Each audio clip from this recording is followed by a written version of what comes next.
When she said it, it happened yesterday. Only people who mattered were there. I thought I'd misheard. My hearing isn't what it used to be, but cruelty, that has its own clarity. The kind that slices through any fog, any hope you might still be clinging to. I stood in the kitchen, phone pressed to my ear, looking at the wilted roses on the counter. My son's wedding. The one I'd been waiting years for, sewing lace on a pale blue dress I never got to wear. I'd even kept the tag on, like some kind of superstition. Maybe part of me already knew. Her voice, Clara's, was sweet, but metallic. It always had that edge, that tone that said she enjoyed watching people flinch. "Don't take it personally," she added, like she was offering a tissue to a corpse. "It was just a small ceremony. We didn't want any drama." Any drama. As if my presence was a disruption. As if the woman who raised the groom, who worked double shifts to pay for his degree, was now an inconvenience. I remember gripping the phone tighter, my thumb whitening against the plastic. "You mean to tell me," I said, very slowly, "that my only son got married yesterday and I wasn't even told?" Clara sighed. "It was Daniel's idea too," she said, and I heard it, the little twist of triumph in her voice. "We just wanted people who matter to us there." That line didn't stab me all at once. It seeped in, slow and cold, until I couldn't feel my own body, only the silence afterward, her smug breathing, my own shallow one. I hung up before she could say more. The phone landed on the table with a dull thud. The house was still. My cat, Juniper, watched me from the window ledge, tail flicking like a metronome. I looked around at the remnants of my waiting, the wrapped gift in the corner, the wedding card I'd rewritten 5 times trying to find the right words, the framed photo of Daniel on his graduation day. The last day he'd looked at me like I was someone worth impressing. I walked to the mirror in the hallway. The woman staring back had lines that weren't there last spring. 63 years old, though my bones felt older. Widow for 22. Retired nurse. A woman who's seen people draw their last breath and known what real pain looks like. But nothing, no death, no loss, had felt like this. This was rejection by the living. When Daniel's father died, I kept the house by sheer will, sold the car, took night shifts at the hospital, walked home in the dark with groceries digging into my palms. I told myself it was worth it, because one day, when Daniel stood tall and proud, I'd know it had meant something. I thought I'd raised him to be kind. But kindness, I've learned, doesn't always survive once comfort enters the room. The betrayal wasn't just that I'd been excluded. It was that he hadn't fought for me, didn't even warn me. My own flesh and blood had chosen convenience over conscience. I sat down at the kitchen table, hands trembling, and whispered his name like a prayer that no longer reached heaven. Daniel. Nothing answered back, just the refrigerator humming. You'd think by 63, a woman learns how to protect her heart. But betrayal doesn't hit in the chest. It lands in the gut, heavy and raw. I felt it all the way down to my spine. I tried to call him. Once, twice. No answer. On the 3rd attempt, I stopped. I wasn't going to beg for the truth. I've begged enough in this life. For mercy, for patience, for love that doesn't make you small. Instead, I made tea.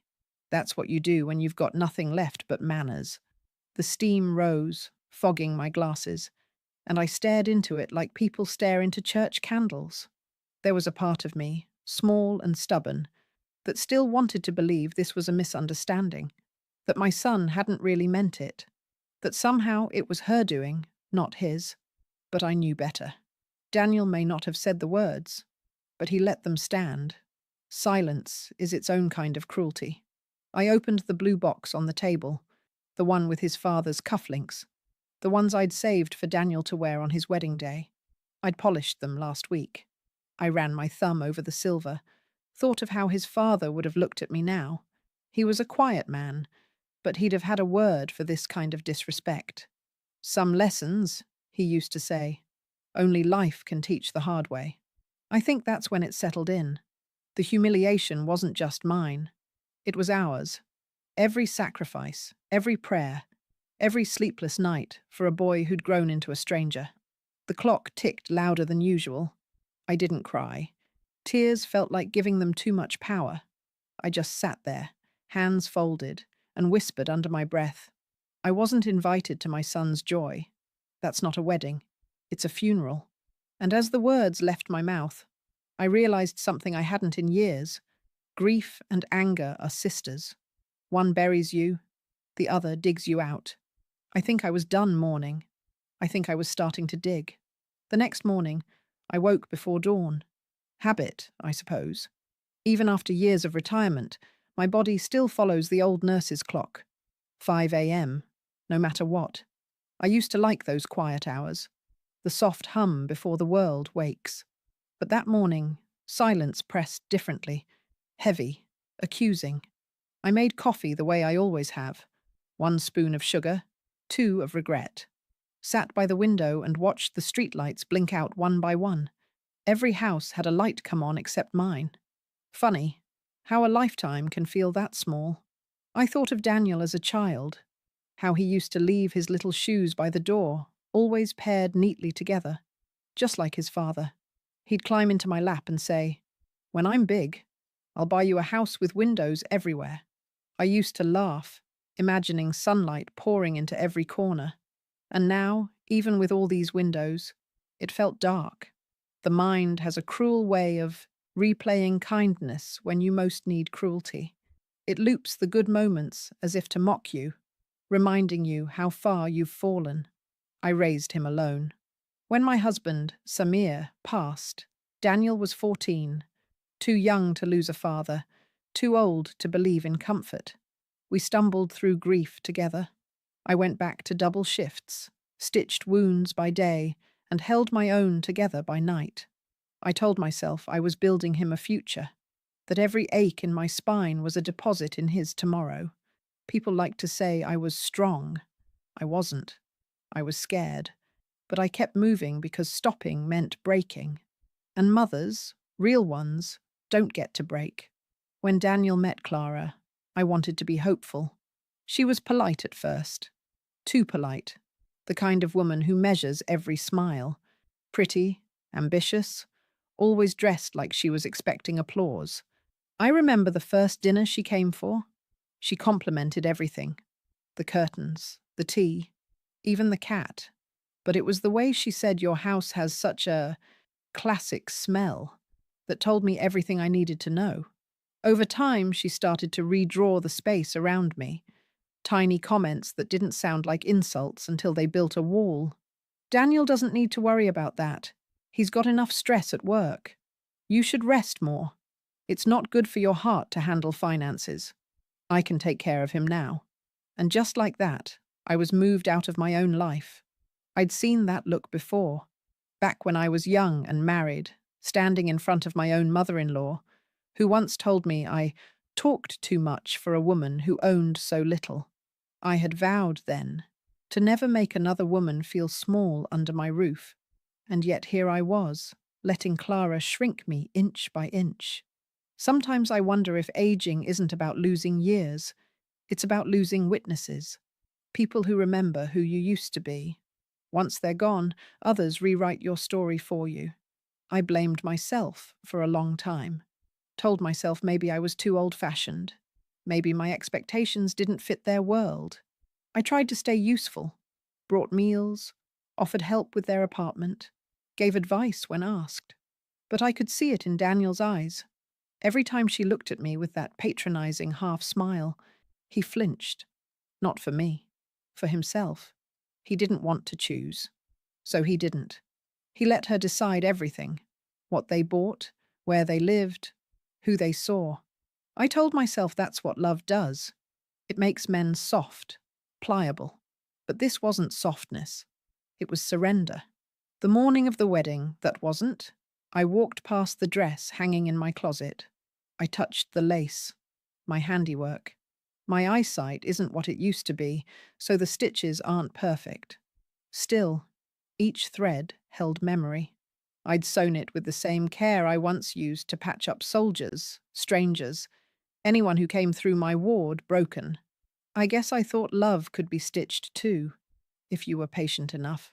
I took down the framed wedding photo of Samir and me. We were young, too poor to afford colour film, too proud to care. He had one hand on my shoulder, not possessive, just certain. I hadn't realized how much I missed that certainty until now. That day, I understood something bitter but true. Loyalty doesn't run in blood.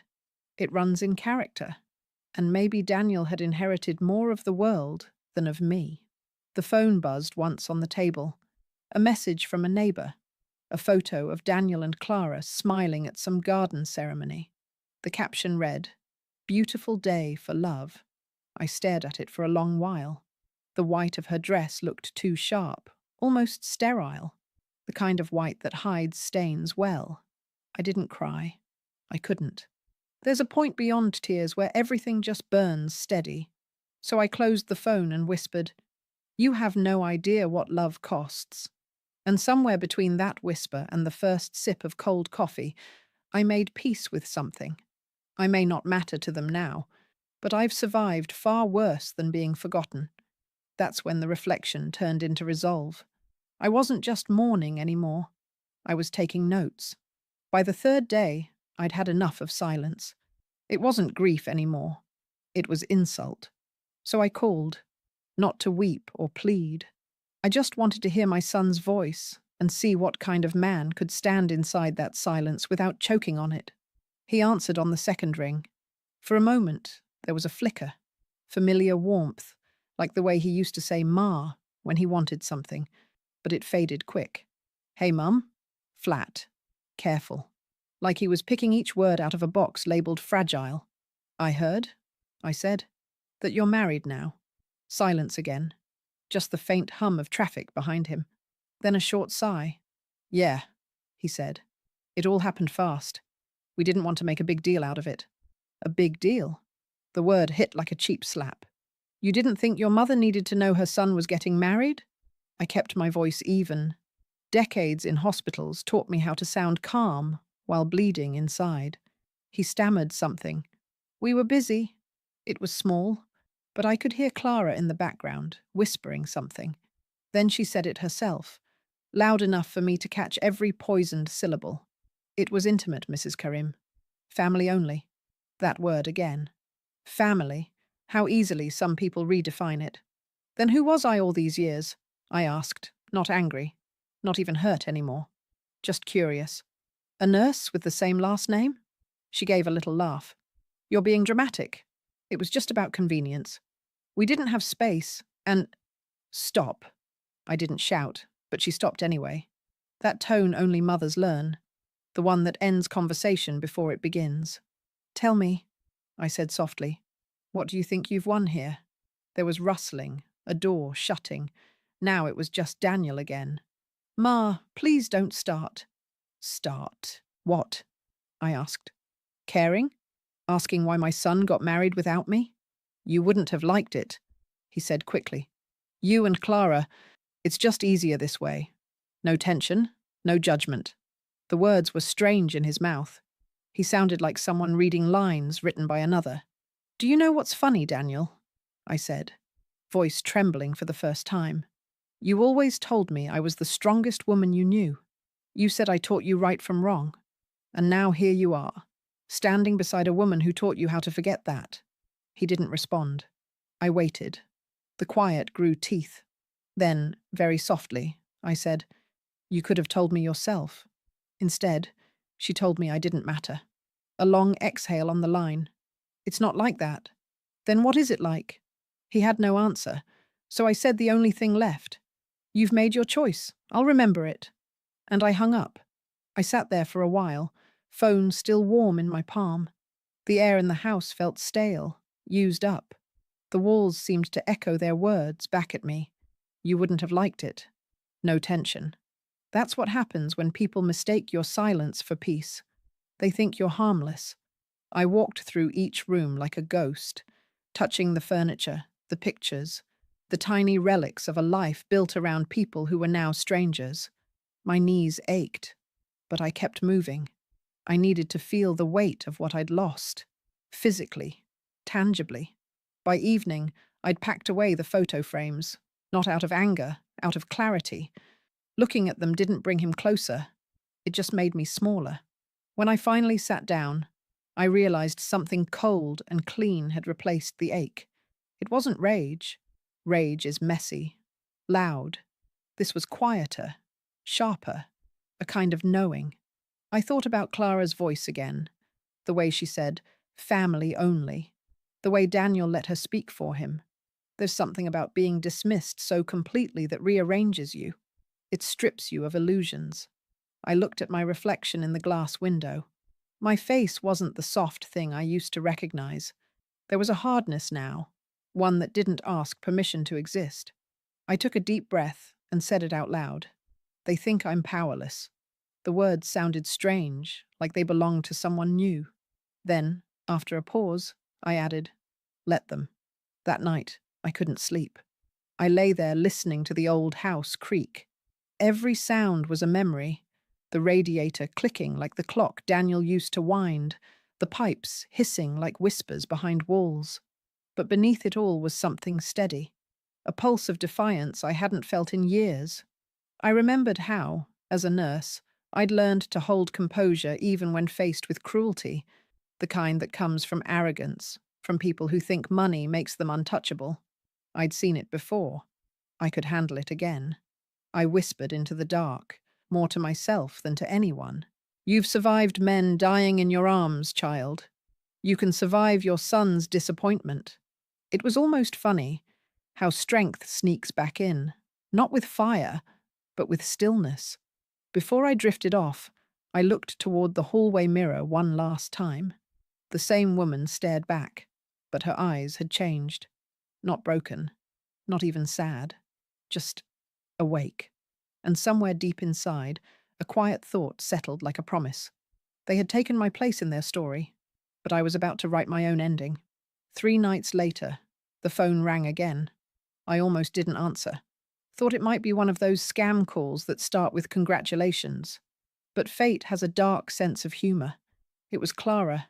Her voice wasn't the same this time.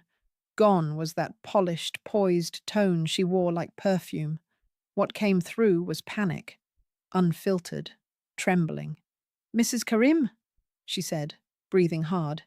"Please, you have to help us. The venue's threatening to sue. They're saying the payment bounced." For a moment, I thought I'd misheard again. "The payment?" "Yes," she cried. "Daniel said he'd handle it, but something went wrong with the account.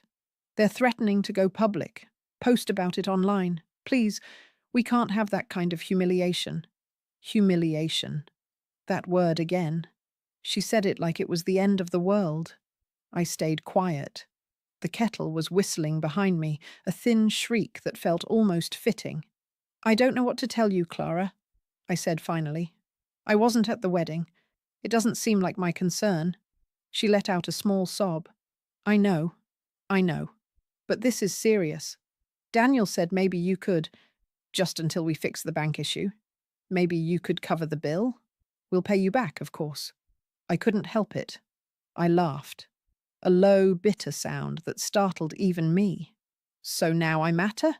There was silence on her end. I imagined her in that modern apartment, clutching her phone like a lifeline, waiting for the woman she'd erased to save her. Then, softly, she said, "Please." I almost felt sorry for her.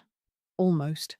"Clara," I said, my voice steady, "you married a man raised by a woman who learned to live on borrowed sleep and cold tea. I've paid for enough already.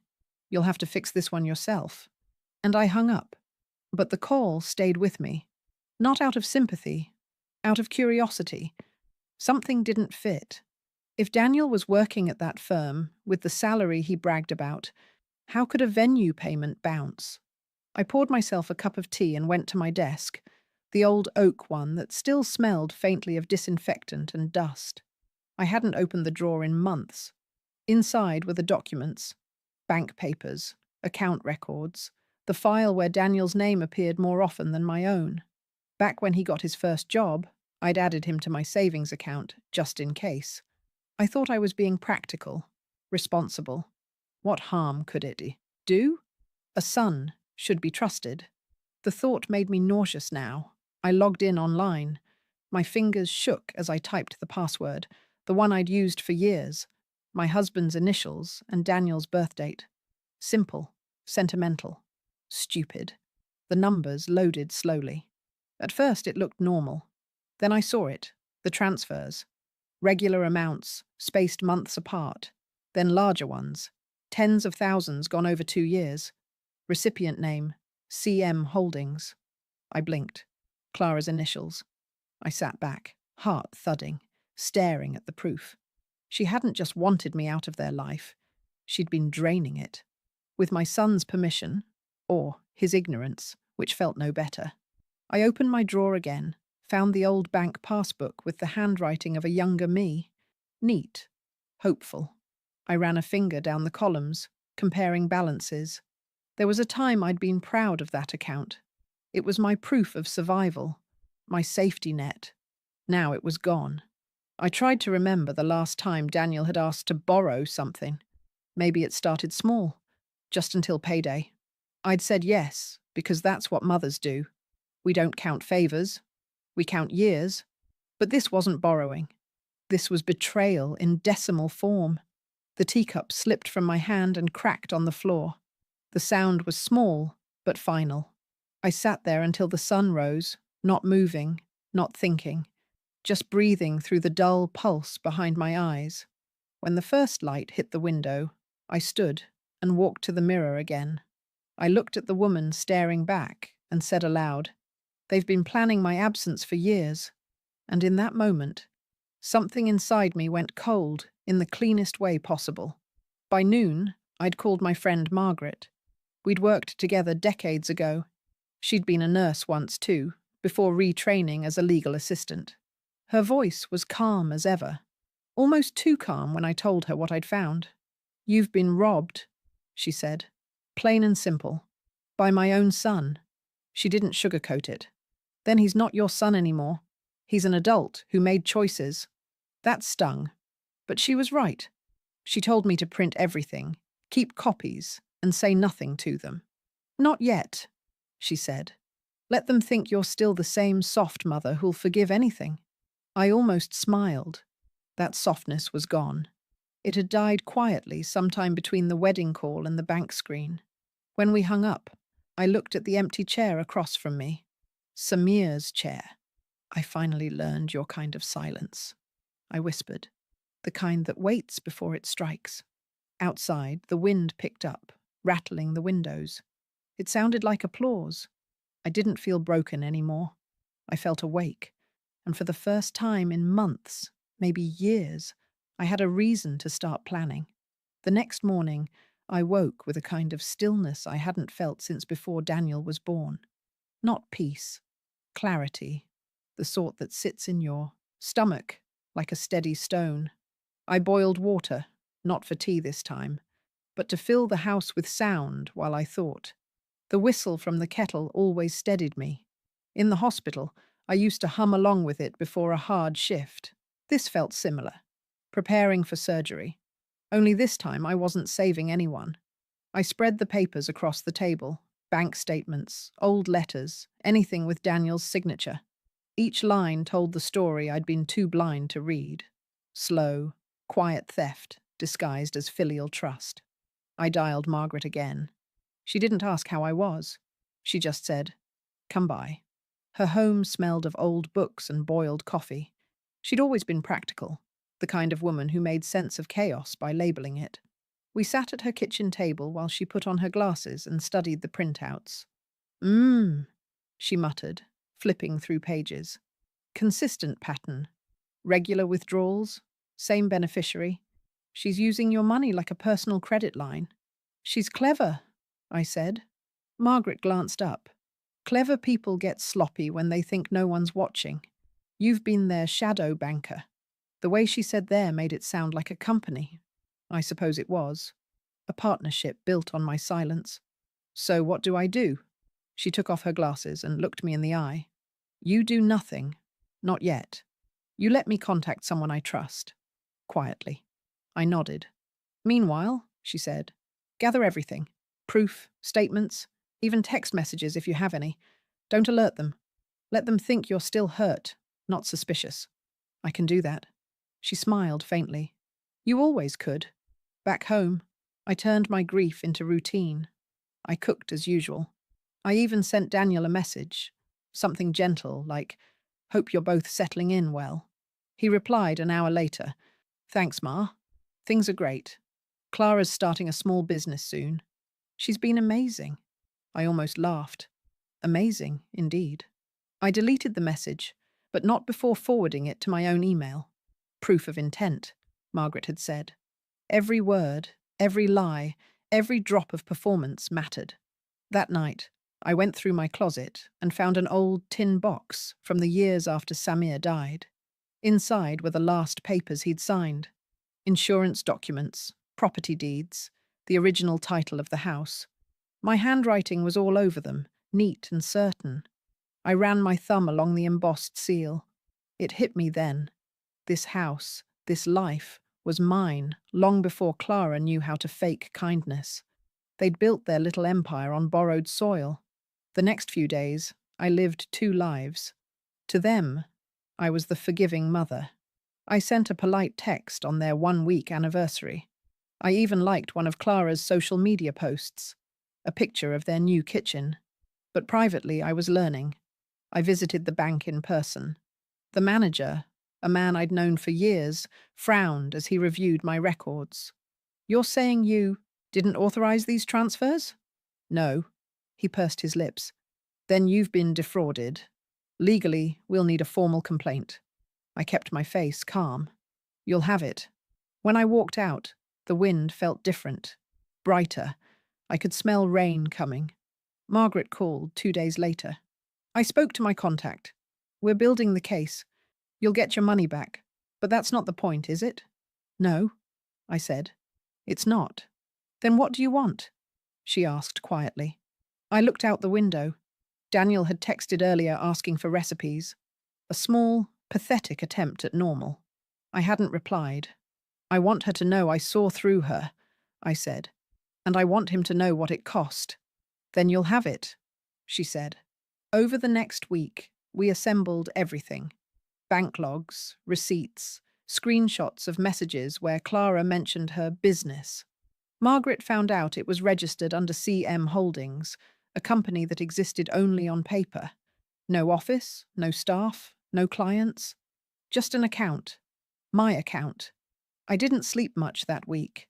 Instead, I organized files into folders labeled evidence and recovery. My hands shook sometimes, but not from fear, from focus. I was building a kind of order. By the weekend, the lawyer, a woman younger than Daniel but twice as sharp, told me what would happen next. We'll freeze the assets first, she said, then file a civil claim, quietly. If we're lucky, they won't even know until the letters arrive. Good, I said. Let them find out like I did. She gave a small smile. You really don't want revenge, do you? You want them to feel consequence. Exactly.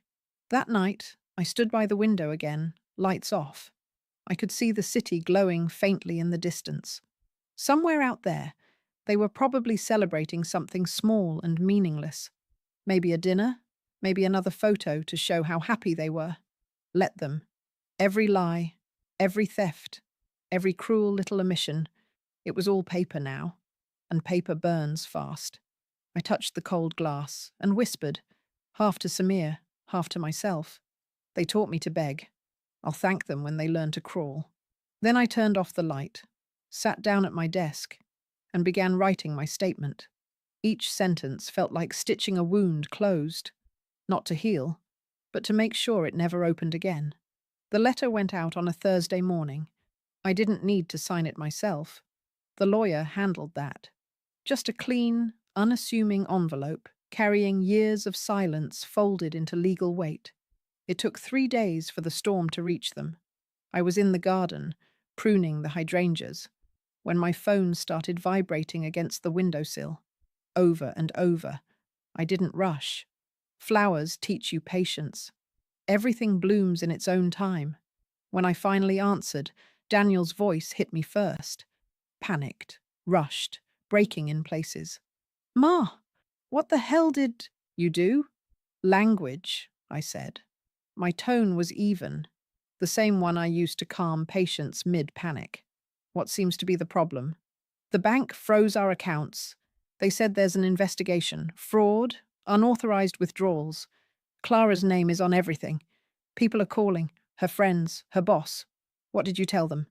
I smiled without meaning to. The truth. He went quiet. Then, lower, colder. You could have just talked to me. I almost laughed. Like how you told me about your wedding?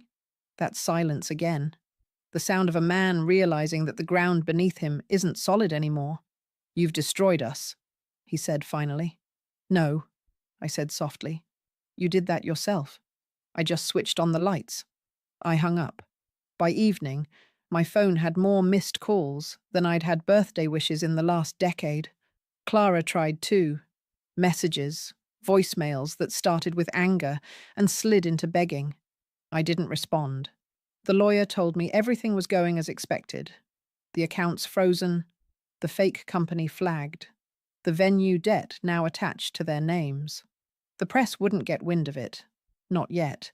But the people around them would. Reputations have their own way of leaking. The next morning, Margaret called. I heard from a friend at the registry. Clara's family's in chaos. Apparently the business she bragged about was her pride, and your money was the only thing keeping it afloat. She'll blame him? I said. She already has. I went still. It wasn't satisfaction exactly. More like justice landing quietly, like snow. That Sunday, Daniel came to the house. I saw his car through the curtain before he even knocked. My first instinct was to hide, but no. I'd hidden enough for one lifetime. He looked thinner, or maybe just smaller. When he spoke, his voice cracked like a boy's again. Ma, please. Clara's gone to her sister's. She says I ruined her life. I don't even know what to do. Start by telling the truth, I said. He rubbed his face. I didn't know she was using your money like that. I swear. I thought she had her own savings. I studied him for a long time. It's strange how love dulls your eyes. You stop seeing people as they are, and instead you look at who they were. I didn't see my son anymore. I saw a man too weak to protect the hands that fed him. Do you know what the worst part is? I said finally. Not that you took the money. Not even that you married her in secret. It's that when she mocked me, you said nothing. He looked up, eyes red. I didn't mean to hurt you. Hurt requires intent, I said. Neglect only needs cowardice. He opened his mouth, then closed it again. I could see the apology forming, the one meant to soften the moment. But this wasn't a moment to be softened. I walked to the sideboard, opened the drawer, and took out the cufflinks I'd kept all these years. Silver, still gleaming, still his father's. I placed them on the table between us. These were meant for your wedding day. Now they'll remind you what a real man looked like. He stared at them, speechless. I didn't raise you to be weak, I said. But if weakness is what you've chosen, live with it. Don't bring it back here. He swallowed hard. Are you saying you don't want me around anymore? I'm saying I want peace, I said. And peace doesn't include people who mistake love for permission. I turned toward the window. He stood there for another few seconds, then left. The door shut quietly. No slamming, no shouting. Just finality. That night I poured myself a small glass of wine. I hadn't done that since Samir's funeral. The sky was dark, heavy with rain. But my house felt light. Not happy, not triumphant. Just cleared out. Margaret called again. He'll come around, she said. Maybe, I replied.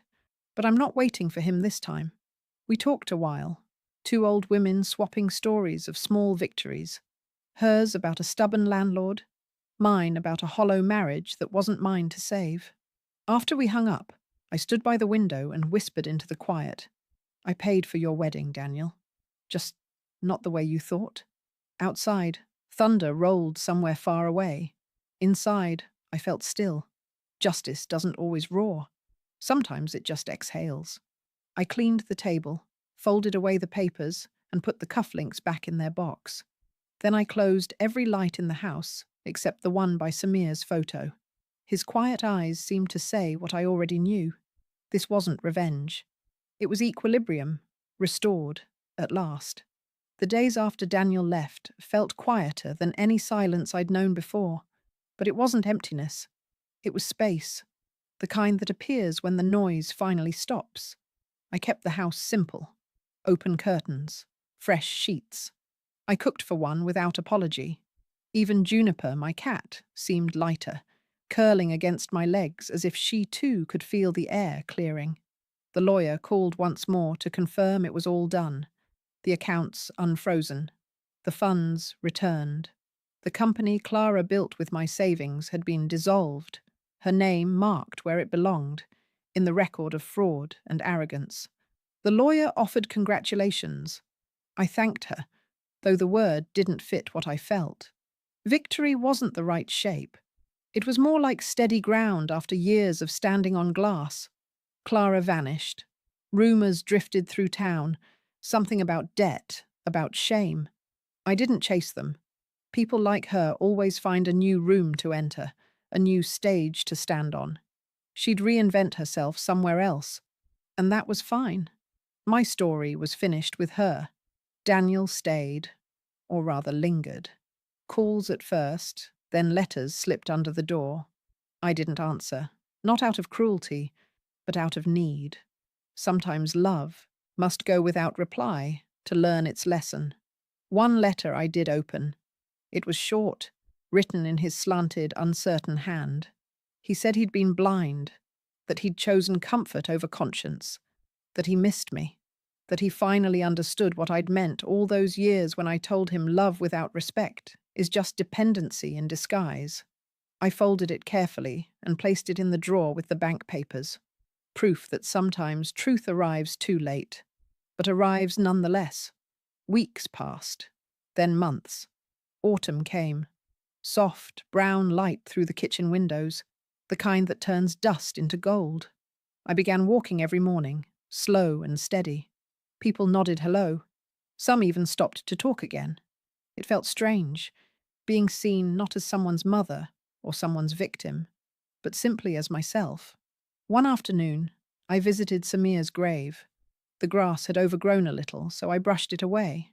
I told him about everything. The wedding, the betrayal, the reckoning.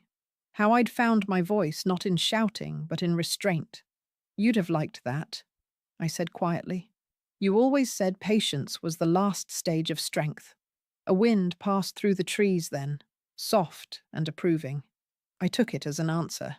That evening, I sat by the window with my tea. The hydrangeas outside had browned, still standing tall. They reminded me of myself, weathered but rooted. The world beyond my glass moved on. Children laughing down the street, cars passing, a life that didn't ask for explanation. For a long time I thought justice would feel grand, maybe even joyful. But it isn't like that. It's smaller, quieter. It's the absence of fear when you check the mail. The peace of knowing no one holds your name hostage anymore.